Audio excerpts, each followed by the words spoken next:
He knocked me over. I landed on the dog bowl. This One's Wife. Creepy in NYC. Hello, I'm H.G. Tudor. As you know, This One's Wife's lifestyle show finally appeared, and you've had the dubious joy of understanding more about it with the clear joy, we might as well use the word, she's used it plenty herself, of having your glorious narrator explain to you what's been going on with a healthy dose of sarcasm and also, as ever, the explanations of the narcissistic dynamic. But around this time, there was something else that was going on in New York City, which is where This One's Wife is. Yes, she's not in California, she's away from the children again, despite telling us all that she was there, ensuring that she was in contact with Doria because the children were sick, and that she was curled up with Archie, who was saying, "Please don't work so hard, Mama." Yeah, like that ever happened. This One's Wife has cleared off once again, and this time she's gone to New York City. But what's she been up to? Well, lucky for you, she's used Instagram again. Yes, what a surprise. The narcissist, with the usual use of social media, which affords her extensive reach and the provision of fuel, has uploaded yet another story. My prediction of how Instagram will prove her undoing is quite clearly accurate, as she cannot resist the lure of Instagram, driven by the needs of her narcissism. Let's have a look at what's been going on. What has she been posting? I'm going to let the various videos and stills appear on the screen for you to see and digest before I break it down further. So this is the entirety of the story that she posted. Okay, we have a big surprise in store for girls who have been following the TIG and everything else for so long. They don't know I'm coming.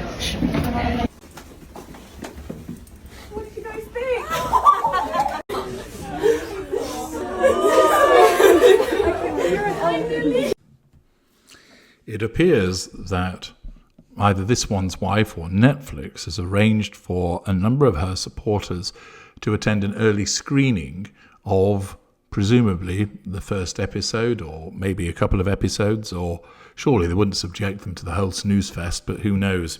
Anyway, This One's Wife, in her conspiratorial turn to the camera, tells us that this has been organised for people who've been following her since the TIG.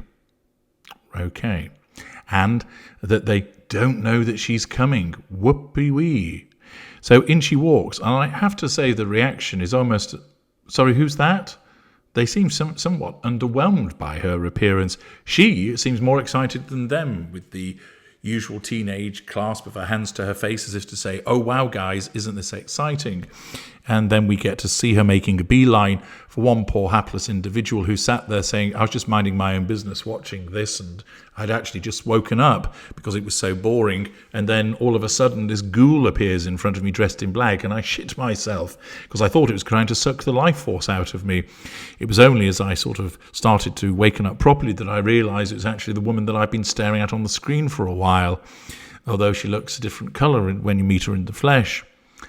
So This One's Wife turns up at a surprise viewing. Naturally, she deems this as a good thing, and that she's being her charitable, empathic self by doing something with the fans. And thus, she enters, and they all see her, and they're suitably underwhelmed by her appearance. Oh my gosh, we knew. These are tiny. Are these from these Earthy Lilies? Oh, sweet. What then follows is further footage of This One's Wife looking like she's receiving some present of some sort, looking around with, "What, for me?" And then another clip as she's discussing one of the gifts that's been presented to her by her legion of adoring fans. You'll notice that there's not many people there. It would appear to be some kind of an exclusive gathering. The close-ups demonstrate that there aren't that many people there, the tight camera angle. And you'll also see that a bottle of Tianello has been presented with "Love Meghan" written upon it. I'm not sure if that has been given out by her or whether she has received it from her fans. And you'll also notice a picture of this one's wife with her fans. Now, one of the things that ought to strike you straight away when you look at that picture, well, I would suggest there are two things. The first is this. They're all rather young, aren't they? They look like they're all in their early 20s, that these young ladies who purportedly have been following her since the days of the TIG. Now, if we assume that they started looking at the TIG in, let's say, 2011, I think, which is when she first started it, and that they did so, let's say, round about 16, that's 14 years ago. So you would think that, therefore, you would be looking at women who are 30 years plus, rather than all being in their early 20s. So I suspect that many of these individuals aren't there because they followed the TIG. They just happen to be this one's wife fans. Judging by the reaction as well as when she entered the room, I'd say it was also questionable whether they're actually friends of hers. And in actual fact, that you're looking at individuals who are people who've been sort of roped into the attendance. They don't really look to me like they've been particularly overjoyed to see her. The other aspect of it is that there's a lot of white faces, isn't there? Where's all the representation for this one's wife as a person of colour? The fact is, she wants to be white. She's hitherto always demonstrated that she's white, and she only ever uses the issue of colour for the purposes of issuing control over people, and particularly to nullify threats to control by claiming that people's behaviour towards her, which is based upon the fact that they don't like her because of the way that she behaves, is racist. And here we are, this one's wife.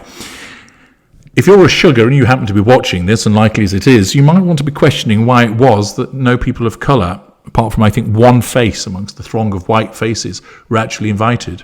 That's what she thinks of you. She doesn't give a stuff about you. You might have been loyal to her for years, but do you find yourself invited? No. It's because she doesn't really care about you. Whether they'll wake up about that remains to be seen. What you'll also have noticed, drifting across your screen, is something that looks like it has appeared at a funeral. The label states, "Thank you at Netflix for hosting this magical evening. Only a few more hours to go." So it looks like it's a pre-release screening which contains boxes of fruit and wilting vegetation underneath a cheap banner, "Netflix with love, Meghan."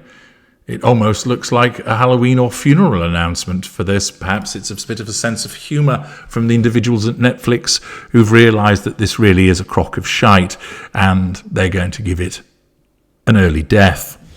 There then also follows clearly a gift that she has to show off and triangulate her audience with as a bouquet of flowers, which apparently has come from Lily, Archie and Harry. We love your show and we love you. I query whether that's actually been created by them, and rather that a member of staff has been tasked with this and has done their best to imitate a child's handwriting. But we will see. The point is, she seeks to triangulate her audience by saying, look, my family love me, they're ever so supportive. I don't doubt that the children and Harry do love her. Whether they actually created this remains to be seen, but naturally she needs to show this off. It's a rather creepy affair that here you have this woman in her mid-40s that's hanging out with youngsters, people barely in their 20s. But as we all know, this one's wife thinks she's far younger than she actually is. She has that teenage mentality and, like some kind of soul sucker, hangs out with these individuals, two of which were sporting some naff tattoos stating as ever. Presumably they were temporary, as you wouldn't want to be wandering around with those permanently on your arm. You'll soon come to regret it. It's creepy activity on the part of this one's wife hanging around with people this young, but it's not a surprise because she's desperate for fans. Older people reject her on the whole because they see through what she is, and so she's left having to prey upon the younger and the naive. I'm H.G. Tudor. Thank you for listening.